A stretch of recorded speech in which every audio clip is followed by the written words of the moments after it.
যোৱাকালি আৰু আজি ৩ আৰু ৪ জুন তাৰিখে আমি দুদিনীয়াকৈ ইয়াতে আৰতি কমাৰ্চিয়েল হলত গুৱাহাটীৰ আমি কাৰ্যনিৰ্বাহক সভা আৰু কৰ্মশালা আমি অনুষ্ঠিত কৰিছিলোঁ।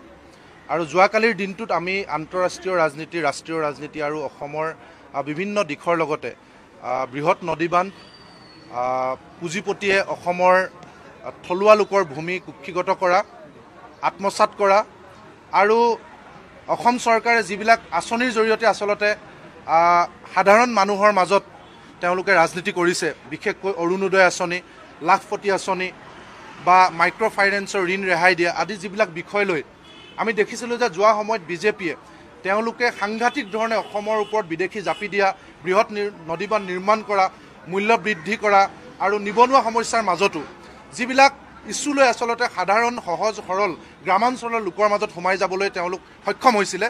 আৰু সেই আঁচনিবিলাকতে যে এতিয়া ঘূনে ধৰিছে, যি ধৰণে ধৰক মাইক্ৰ' ফাইনেন্সৰ ঋণ ৰেহাই দিম বুলি কৈ তেওঁলোকে কেৱল মাত্ৰ সামান্য পৰিমাণৰ মাইক্ৰ' ফাইনেন্সৰ ঋণ ৰেহাই দি এতিয়া অসমৰ মহিলাসকলক প্ৰতাৰণা কৰিছে। আজিৰ দিনটোত সকলো মাইক্ৰ' ফাইনেন্স কোম্পানীয়ে অসমৰ মহিলাসকললৈ লিগেল নটিচ পঠাইছে আৰু সেই কথা বতৰাবিলাক চৰকাৰে আজি নাপাতে।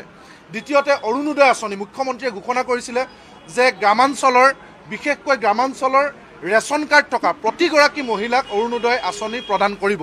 কিন্তু আজিৰ দিনটোত আপোনালোকে দেখিলে যে তেওঁলোকে বিভিন্ন অজুহাতত অৰুণোদয় আঁচনিৰ নাম থকা মহিলাসকলৰ নাম কৰ্তন কৰিছে আৰু নিজৰ দলীয় কৰ্মীসকলক, দলীয় কৰ্মী পৰিয়ালৰ এটা পৰিয়ালক 2-3টা পৰ্যন্ত অৰুণোদয় আঁচনিৰ তেওঁলোকে প্ৰদান কৰিছে আৰু তেওঁলোকক ভোট নিদিয়া বা বিৰোধী দলৰ লগত জড়িত হোৱা মহিলাসকলৰ অৰুণোদয় আঁচনি কৰ্তন কৰিছে। গতিকে এই আটাইবিলাক বিষয় আছে। অন্য হাতেদি আপোনালোকে জানে যে লাখপতি আঁচনিৰ কথা, উদ্যমিতা আঁচনিৰ কথা কৈছিলে, প্ৰত্যেকগৰাকী মহিলাক লাখপতি কৰিম বুলি প্ৰথম ইনষ্টলমেণ্ট দিয়াৰ কথা কৈছিলে, সেয়াও আজিৰ দিনটোত চৰকাৰে দিবলৈ সক্ষম হোৱা নাই।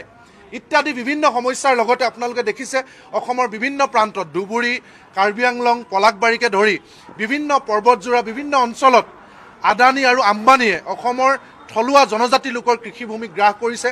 গতিকে ইয়াৰ বিৰুদ্ধে আমি তীব্ৰ প্ৰতিবাদী কাৰ্যসূচী গ্ৰহণ কৰিম। পঞ্চায়তৰ প্ৰতিটো দুৰ্নীতিৰ বিৰুদ্ধে আমি প্ৰতিবাদী কাৰ্যসূচী গ্ৰহণ কৰিম। বৃহৎ নদীবান্ধৰ আমি বিৰোধিতা কৰি আহিছোঁ আৰু আমি কৈ থকা কথাবিলাক এতিয়া আখৰে আখৰে ফলিয়াইছে।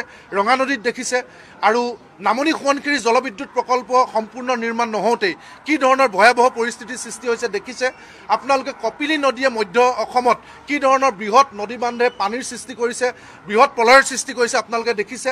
গুৱাহাটীৰ কৃত্ৰিম বানপানী সমস্যাকে ধৰি আদি আটাইবিলাক সমস্যাক লৈ আমি পৰৱৰ্তী দিনত অতি পৰিকল্পিতভাৱে, সুসংগঠিতভাৱে আমি এই সংগ্ৰাম, আমাৰ কৃষক মুক্তি সংগ্ৰাম সমিতিৰ সংগ্ৰাম আগবঢ়াই নিয়াৰ কাৰণে আমি সিদ্ধান্ত গ্ৰহণ কৰিছোঁ। আৰু তাৰ সমান্তৰালভাৱে আজিৰ দিনটো আমাৰ কাৰণে অতিকৈ বিশেষ দিন। আপোনালোক সকলোৱে জানে কা আন্দোলনৰ প্ৰেক্ষাপটত আমি আমাৰ কৃষক মুক্তি সংগ্ৰাম সমিতি সেই সময়ৰ মুখ্য উপদেষ্টা অখিল গগৈ ডাঙৰীয়াকে ধৰি আমাৰ সাধাৰণ সম্পাদক ধৈৰ্য কোঁৱৰ ডাঙৰীয়া, সেই সময়ৰ আমাৰ উপদেষ্টা হুছেইন মহম্মদ শ্বাহজাহান ডাঙৰীয়া, ভাস্কুদি শইকীয়া ডাঙৰীয়াকে প্ৰমুখ্য কৰি আমাৰ ফ্ৰণ্ট লাইন ৱাৰিয়ৰ যিসকল আছিল, সেই সন্মুখৰ পৰা নেতৃত্ব দিয়া নেতাসকলক আমি ৰাইজৰ দল নামেৰে এটা দল গঠন কৰি তালৈ প্ৰেৰণ কৰিছিলোঁ। আৰু আমি আশা কৰিছিলোঁ যে আমি কৃষক মুক্তি সংগ্ৰাম সমিতিয়ে সংগ্ৰামৰ মাজেৰে ৰাজপথত যিবিলাক আমি দাবী চৰকাৰক সদায় জনাই আহিছোঁ, যিবিলাক আমাৰ সপোন, সেই সপোনবিলাক সংসদীয় ৰাজনীতিৰ জৰিয়তে আমাৰ সেই প্ৰশিক্ষিত নেতাসকলে তেওঁলোকে সাকাৰ ৰূপ দিব আৰু অসমত এখন নতুন ৰূপৰ অসম গঢ়িবৰ কাৰণে তেওঁলোকে আধাৰ প্ৰস্তুত কৰিব। ইতিমধ্যে আমাৰ মাজৰ পৰা গৈ অখিল গগৈ ডাঙৰীয়াই সংসদীয় ৰাজনীতিৰ জৰিয়তে সফল হৈ বিধায়ক হৈ তেওঁলোকে কৃষক মুক্তি সংগ্ৰাম সমিতিয়ে ৰাজপথত যিবিলাক কথা আমি কৈছিলোঁ, 100% কৃষিভূমিত জলসিঞ্চনৰ ব্যৱস্থা কৰা, আমি যিবিলাক কথা কৈছিলোঁ বৃহৎ নদীবান্ধ বন্ধ কৰা, শিক্ষাৰ আমূল সংস্কাৰ কৰা আৰু অসমৰ প্ৰতিগৰাকী থলুৱা লোকক কৃষিভূমি বা মাটি অধিকাৰ প্ৰদান কৰা, লগতে অসমত নিজাববীয়াকৈ স্থানীয়ভাৱে উদ্যোগ প্ৰতিষ্ঠা কৰা আদি কামবিলাক তেওঁ খুব পৰিকল্পিতভাৱে বিধানসভাত এগৰাকী বিধায়ক হৈও বিৰোধী হৈও তেওঁ সজোৰে উত্থাপন কৰি চৰকাৰৰ দৃষ্টি আকৰ্ষণ কৰিবৰ কাৰণে বা চৰকাৰক পলিচি ল'বৰ কাৰণে বাধ্য কৰাইছে। সেই একেই পথেৰে আজি আমাৰ সন্মানীয় সভাপতি ৰাজু বৰা ডাঙৰীয়াক তেওঁ নিজে ব্যক্তিগতভাৱে সিদ্ধান্ত লৈছে যে আগন্তুক 2026 চনৰ বিধানসভা নিৰ্বাচনত তেওঁ সংসদীয় ৰাজনীতিৰ জৰিয়তে আগবাঢ়ি কৃষক মুক্তি সংগ্ৰাম সমিতিয়ে দেখা সপোন, আমাৰ আদৰ্শক তেওঁ আগবঢ়াই নিব বিচাৰে। সেইকাৰণে আজি বৰ্ধিত কাৰ্যনিৰ্বাহক সভাত আনুষ্ঠানিকভাৱে তেওঁ পদত্যাগ পত্ৰ দাখিল কৰিছে আৰু আমিও তেখেতৰ পদত্যাগ পত্ৰ গ্ৰহণ কৰি তেওঁ নতুন যাত্ৰালৈ আমি শুভেচ্ছা জনাইছোঁ। আৰু আমি আশা কৰিম ৰাজু বৰা ডাঙৰীয়াই কৃষক মুক্তি সংগ্ৰাম সমিতিৰ দীঘলীয়া বৰ্ণিল যাত্ৰাত যি ধৰণে তেওঁ সন্মুখৰ পৰা নেতৃত্ব দিছিলে, যিবিলাক সমস্যা দাঙি ধৰিছিলে, যি ধৰণৰ সপোন দেখুৱাইছিলে, সেই ৰাস্তাৰ পৰা যাতে কোনো কাৰণত কোনো পৰিস্থিতিত তেখেতৰ প্ৰাণ গ'লেও যাতে কেতিয়াও চুলি মানুহ বিচলিত নহয়, সেয়া আমি তেখেতলৈ আহ্বান জনাম আৰু সেই আহ্বান জনাই তেখেতৰ নতুন যাত্ৰালৈ আমি শুভেচ্ছা জনাইছোঁ। মোৰ লখিমী কেইজনীয়ে ইমান বেছিকৈ গাখীৰ দিয়ে, মনটো একেবাৰে ভাল লাগি যায়।